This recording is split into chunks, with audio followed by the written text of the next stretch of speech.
Hello everyone. तो मैं आज बात करने वाला है खेसारी लाल यादव जी का एक बहुत ही प्यारा सैड सॉन्ग के बारे में, जिसका पोस्टर आ चुका है और ये फुल वीडियो सॉन्ग का रिलीज डेट भी आ चुका है। और इस गाने को लिखे हैं किशन कांत जी और इसमें म्यूजिक दिए हैं आर्या शर्मा जी। और इस गाने को गाए हैं खेसारी लाल यादव जी, जो कि आपको स्क्रीन के ऊपर दिखाई दे रहा है। जिस सॉन्ग का टाइटल रखेगा तूहू रोबू रानी, जिसका टाइटल है तूहू रोबू रानी। और वीडियो में खेसारी लाल यादव जी और हीरोइन का नाम मेंशन नहीं किया गया है।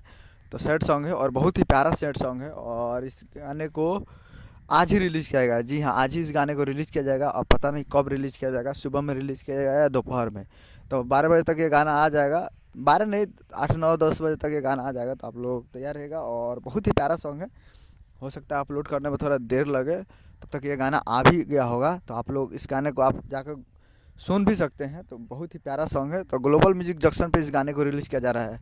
तो आप लोग तैयार रहिएगा। तो यही है चैनल सब्सक्राइब लगा ताकि ऐसे किसी लाल यादव जी के लेटेस्ट सुना जाए। मिलता है अगले वीडियो में। तब तक के लिए जय हिंद, जय भोजपुरी।